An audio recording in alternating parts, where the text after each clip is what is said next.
E aconteceu vergonhosamente. Primeira, segunda e terceira vez. Pedro negando diante de mulheres. Da última vez, acabou de negar e o galo cantou. E Jesus Cristo olhou firmemente para Pedro. Pedro lembrou-se da história e chorou amargamente. Agora, fugitivo, escondido nas salas do cenáculo alto, a vida se tornou vazia. Já as mulheres que acompanhavam o Senhor Jesus e providenciavam o seu pão não estavam mais. Eles não tinham trabalho, não tinham o que comer. Como muitos hoje que moram na rua também não têm o que fazer. Então Pedro, que sempre tomava a decisão, disse: vou pescar. Era ele quem liderava. Os outros discípulos concordaram: vamos contigo. Habituado à pesca, entraram no barco e lá se foram 8 homens, lançando a rede uma noite inteira.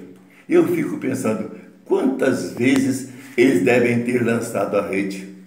Lançava a rede, esperava um pouco e puxava. Rede totalmente vazia. Novamente, novas decepções. Assim até o clarear do dia. Ao clarear do dia, mais ou menos a 100 metros da praia, estava uma pessoa que lhes gritou dizendo: filhos, alguma coisa que comer? E eles disseram: não. Vazio, sem nada. Lançai a rede do lado direito. E lá estavam quase 1 tonelada de peixes.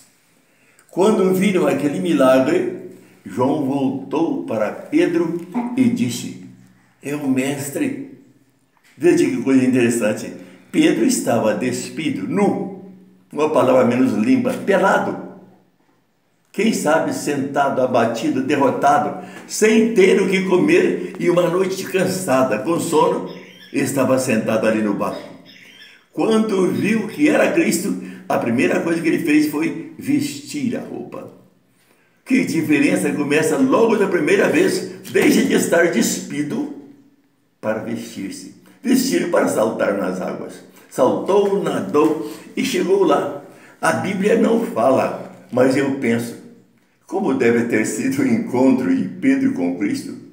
Será que ele disse um ei? Será que ele abraçou Jesus? Será que ele ficou de longe?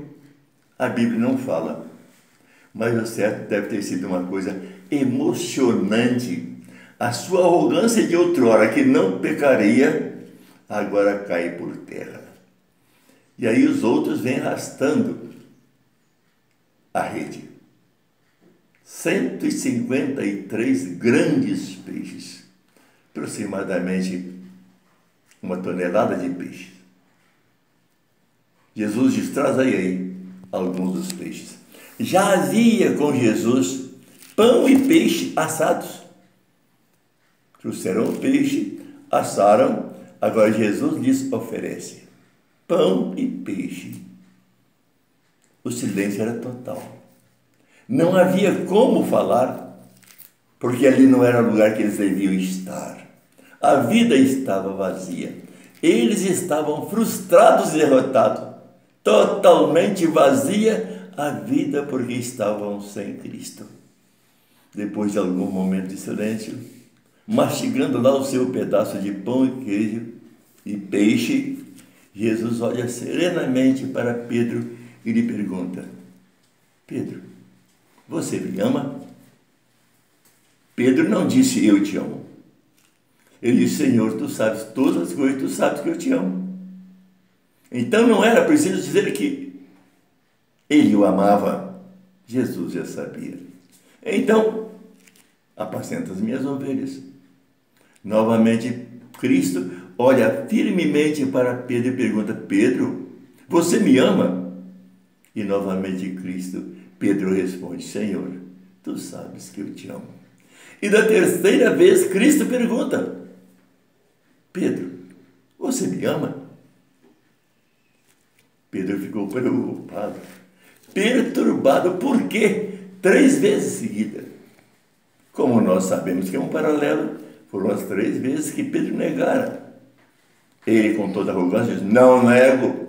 Agora, diante de Cristo, 3 vezes: Pedro, você me ama? Pedro, muito angustiado. Até penso que ele deve ter chorado. A Bíblia não diz isso, mas eu penso. E Senhor, tu sabe todas as coisas.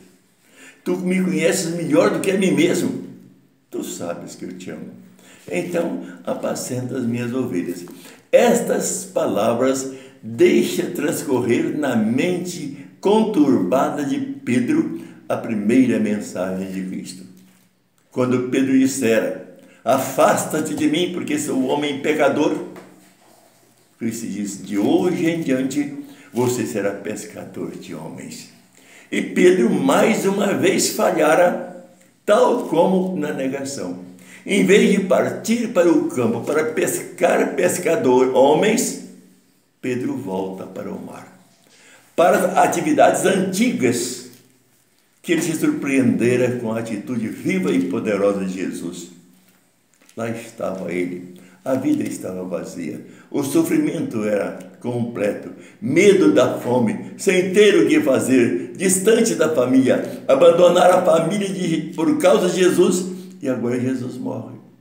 Que vida vazia, que tristeza! Jesus disse a Pedro: segue-me. Pedro seguiu, e Jesus lhes deu a lição. Foi o grande momento da transmissão, da mudança de Pedro. Novamente, ele passa a ter Cristo no coração e ter a vida completa. A partir daí, coisas maravilhosas acontecem com o grande apóstolo. Depois da sua experiência com Cristo, e que agora Cristo estava com ele em espírito, porque Cristo dissera: eis que estou convosco todos os dias até a consumação do século. Pedro era capaz de dizer diante das autoridades: nós não podemos deixar de falar daquele que temos visto e ouvido, porque Jesus, a quem vós mataste, Deus o ressuscitou e fez Senhor e Mestre. Coragem, valentia, disposição e fé.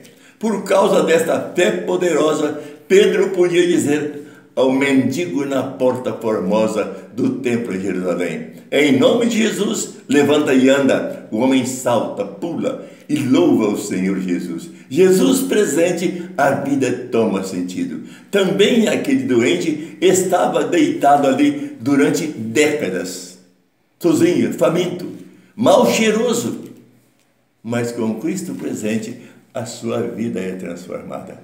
Pelo seu poder extraordinário, agora Pedro podia dizer a Dorcas, a costureira que cuidava dos pobres e que estava morta: Dorcas, em nome de Jesus, levanta, toma-a pela mão. E Dorcas é ressuscitada. Pedro agora tem a vida completa. Cristo na sua vida faz com que todos aqueles sofrimentos daquela noite que ele tomou a decisão de pescar, transforma-se. E ele é um homem cheio de poder do Deus soberano. Então eu gostaria de dizer aqui que o Pedro teve o Senhor Jesus Cristo presente e a sua vida tomou novos rumos. Hoje estamos vivendo um momento de insegurança. Na nossa região aqui, na nossa cidadezinha de Pescador, nós ainda não sabemos ninguém que esteja afetado pelo coronavírus, mas por alguns lugares onde o número já é grande, quanta insegurança, quanto medo, quanto pavor, quanto isolamento, porque estão vazios. Mas nesses lugares, você vai ficar sabendo de uma coisa: se Cristo estiver com sua presença na sua vida, aí você vai notar que o coronavírus não faz sentido para si, porque você vai estar sempre com Cristo. Quer vivamos, quer morramos, somos do Senhor, disse o apóstolo Paulo. Agora já não sou mais eu que vivo, mas é Cristo que vive em mim. Então devemos pensar firmemente no ensinamento da Bíblia. A vida sem Cristo é vazia, não tem sentido e nós somos derrotados.